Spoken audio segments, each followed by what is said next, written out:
The biggest mistake you can make when getting started on YouTube is not putting time into your thumbnail. Your thumbnail to your video is your primary marketing material. If that thumbnail doesn't grab people's attention, they're not going to click on it. If nobody's clicking on your videos, nobody's watching, and it doesn't matter how good it is. And if nobody is clicking on your videos, YouTube's not going to push it to more people. And yes, it's not just your thumbnail, but it's your title as well that ties into your click-through rate. And this is really important when you're getting started on YouTube, because you need to prove to YouTube that people are going to click on your video if they show it to people. In fact, most successful creators on YouTube spend just as much time creating and developing their thumbnail as they do on the actual video they upload to YouTube. So what can you do to fix this mistake? First of all, yes, you can go back to older videos and update or fix your thumbnails. You can totally do it. It's not going to affect anything. In fact, I would recommend updating your thumbnail or changing your thumbnail before you change your title. So everything I'm about to share with you next, you can do and update old videos. So one thing you need to make sure with every thumbnail is to have yourself in it. It's actually been found thumbnails with people on them get higher click-through rates. We want to see who we're learning from. So if you can get yourself on that thumbnail, you may actually increase your click-through rate. The way I do this, and I'm no photographer, is after I'm done filming my videos, I have a checklist of everything that I have to complete for every single video. And the last part of my checklist is to get a thumbnail photo. So I just turn my camera on self-timer and take a couple different photos of myself that we can use on a thumbnail. And then I use Lightroom, and there's a specific preset that I use so I get consistency with my thumbnail. So they look the same way for each thumbnail. You also want to make sure you're minimizing the amount of text you have on your thumbnail. Keep just about 3 to 5 words max. That's all that should be on your thumbnail. You just want to use text on your thumbnail that supplements the imagery and the title. You don't need to repeat the title over on your thumbnail. You just need about 3 to 5 words that assist in telling the story of your video through the thumbnail and the title. You also want to be aware of the placement of what you're putting on your thumbnail. There are certain YouTube icons that are on your thumbnail that could be covering up important pieces. So make sure you're not putting anything in the corners or on the right hand side. I'll show you an example right now, but just be aware of where you're putting your imagery and your text on your thumbnails. I would highly recommend you create your thumbnail and then zoom way out on it. Look at your thumbnail and see how it looks in a smaller form, right? Because so many of us are watching videos on our phone, and when we're scrolling through YouTube, those thumbnails can get pretty small on mobile devices. Not everybody's watching on a computer. So you need to make sure everything is clear on those thumbnails, even if it's small. And then if possible, I would recommend testing your thumbnails. You can do this manually by leaving a thumbnail up for 24 hours and then switching it out another 24 hours to see which one is getting clicked on. But TubeBuddy actually has an A/B tool that you can A/B test your thumbnails. We use this sometimes with my thumbnails when we're trying to figure out a new style. We see, okay, are people more likely to click on a style with text or without text? That's just something small that we test. Or we see, do people click on a solid background versus a more natural background? Those are things that you can test inside of TubeBuddy's A/B testing. You can try out TubeBuddy for free. I'll link below for you to test that out. But it has really been super helpful for us in figuring out the best style of thumbnail for us. Before we jump into mistake number 2, I want to shout out Simply Delilah. Thank you so much for supporting my channel and commenting on my videos. I appreciate you. If you want to see your channel shouted out on my weekly videos, leave me a comment below letting me know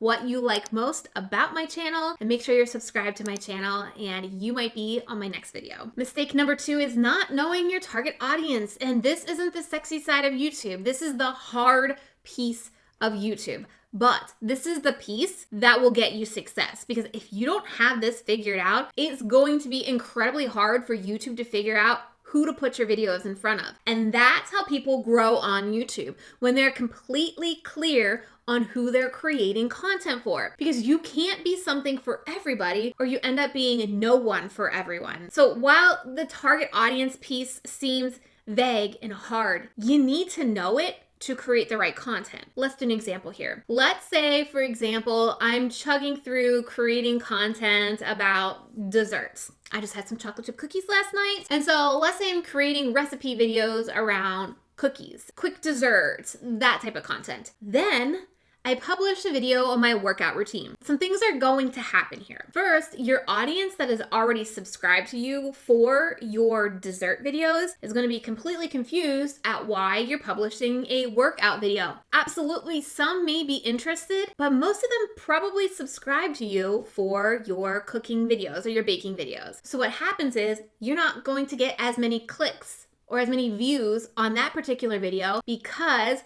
people aren't expecting that type of content from you, and that's not what they're subscribed to. So this video performs badly, and YouTube's not going to push it out to more people because you can't even get your subscribers to watch. So when that happens, you're starting to confuse the algorithm a little bit. Who is your target audience? Is it these people that watching you for your baking and cooking videos? Or is it people that are wanting to learn about workout routines? Probably two different types of audiences, and YouTube's already been pushing your content out to this type of people. And when you do this type of video, the workout video, you're kind of throwing a wrench in their system and you're confusing YouTube. So I'm not saying you have to niche very specifically, but you need to understand who you're speaking to. What is your ideal audience? Let's do another example. My channel. I started creating my channel about growing a YouTube channel, but specifically for business owners who want to use YouTube to generate leads and sales to their business. They already have a business model and they're not looking to become a YouTuber or famous on YouTube. They want to use YouTube as a lead generator, and they aren't focusing on using YouTube AdSense as a piece of their revenue. It's a byproduct of creating YouTube videos, but it's not something they're focused on. So I don't create content here about AdSense because that's not what the people I work with inside my program, Video Strategy Academy, and my one-on-one client works. That's not what they're interested in. That's not what they are searching for. But if you look at Annie Dubé's channel, she also talks about growing a YouTube channel, but she's talking specifically to those that want to be a YouTuber, who want to make money on AdSense, who want to get those brand deals and those sponsored videos. And so she's talking about that type of content and not necessarily how to drive leads to your funnel or how to get people to buy your webinar product, right? So she has this audience and she's creating content specifically for that audience. And I have this audience. While they do kind of overlap in some, I have a very specific person that I'm targeting. So YouTube knows to look for people who are maybe searching for sales funnels or Instagram marketing or social media planning, right? Whereas Annie's audience may be looking for brand deals, sponsored videos, how to get more subscribers. My audience doesn't necessarily care about subscribers. It's important to them, but they want to make sure the people who are watching their videos get into their funnel. You see how that's two different types of audiences? And that's why it's really important to understand who you are speaking to, because that's going to affect what content you're going to create to give YouTube the information on who to put your videos in front of. If YouTube doesn't know who to put your videos in front of, it's not going to put your videos in front of anyone. Mistake number 3 is overthinking. Overthinking in so many ways. This is where I see so many people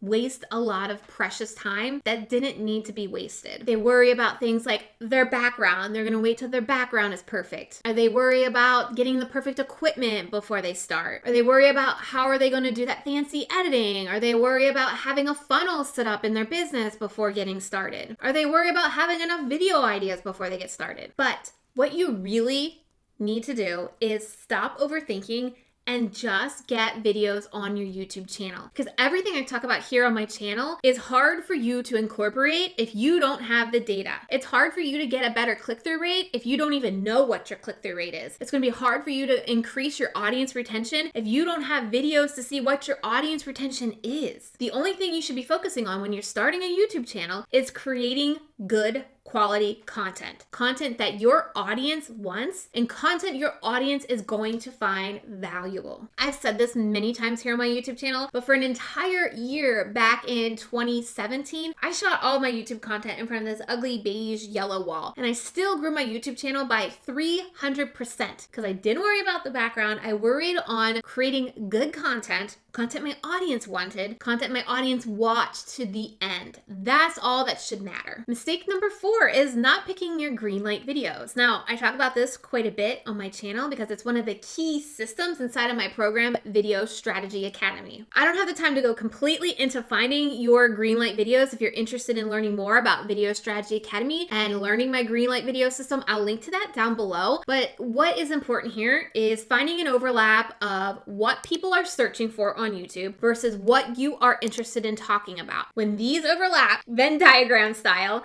when these overlap, that is the content that is your Greenlight videos. TubeBuddy does this great. You can go into TubeBuddy's Keyword Explorer and make sure there are monthly searches for the topic you want to talk about. If there aren't even monthly searches for that topic, it's not a Greenlight video. If nobody's searching for it, how are they going to find your video, right? I actually go into full detail on how I use TubeBuddy to find the best video topics for my channel. I will link to that video, I think right up here, and I will link to TubeBuddy as well if you want to try them out. You'll go to trinalittle.com/TubeBuddy to try 30 free days out. So stop wasting your time focusing on the wrong videos and start creating your Greenlight videos. Mistake number 5, having no video game plan. When you don't plan your videos in advance and you kind of go on a whim here when you're recording, you're gonna waste a lot of time. You're gonna waste time filming your videos because you're trying to figure out what to say, how to say it. You're gonna waste time editing because you're gonna have this raw video footage because you didn't know what to say and you have to edit that. You're gonna waste time figuring out what type of B-roll or what type of clips you needed to get when you were filming, and then you're gonna have to do your hair and makeup all over again and reshoot it. So when you're creating a video game plan, it's similar to a video script, although myself and quite a few of my clients and students find it hard to necessarily read from a script because it takes us out of our personality and we worry too much about saying exactly what's on the script. But your video game plan is also including things like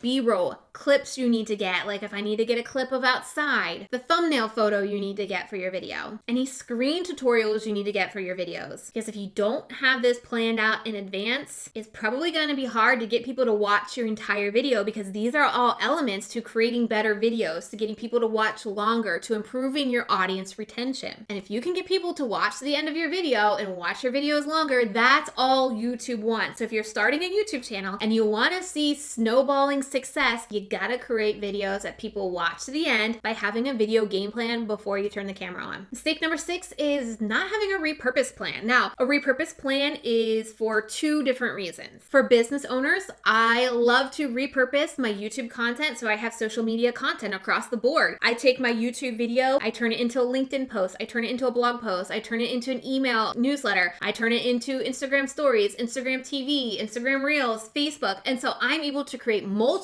pieces of content without having to recreate that content. I take this video and I repurpose it so many different ways. It helps you create a promotional plan as well. So if your whole goal is to get people to watch your videos and to subscribe to your channel, you can create promotional clips or teaser clips for all of these different platforms to get people over to YouTube to create that promotional plan, right? So if you're getting started on YouTube and you don't have a repurpose plan for social media, like to get the content out there, or a promotional plan, so repurposing your content to promote your videos, you want to think about that now. One thing that I do for every single video I create is I do an alternate ending for IGTV. I want to share about a third of my video on IGTV to get people intrigued and interested in and want to hear the rest of it. And then I give them a call to action to watch the entire video over on YouTube. So go watch the entire video over on my YouTube channel. It's much easier to check it out over there and be able to take notes. And then on Facebook, I do an alternate ending as well, but I put the full video over there so I can increase my visibility on Facebook. We can use this video views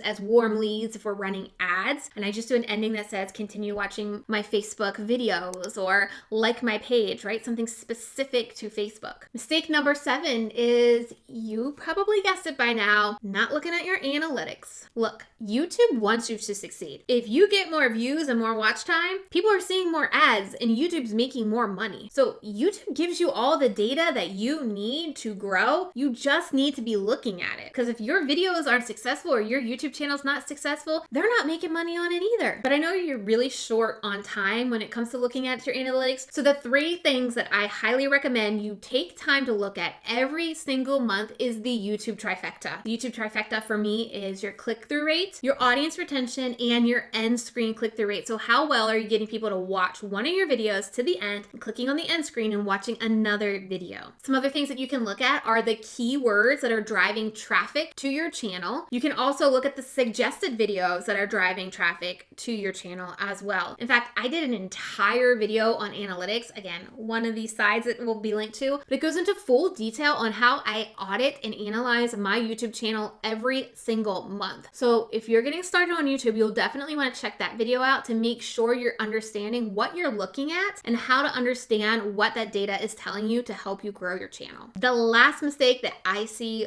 all the time for people starting a YouTube channel is not having a strategy. But there is way too much to creating a YouTube strategy that I can cover in this video. So watch the video that's on your screen right now where I walk through everything I did to fix my 2021 YouTube strategy, because at the beginning of the year, it was not working for me. So I had to course correct, and this will walk you through how you can create a YouTube strategy for yourself. So watch that video next.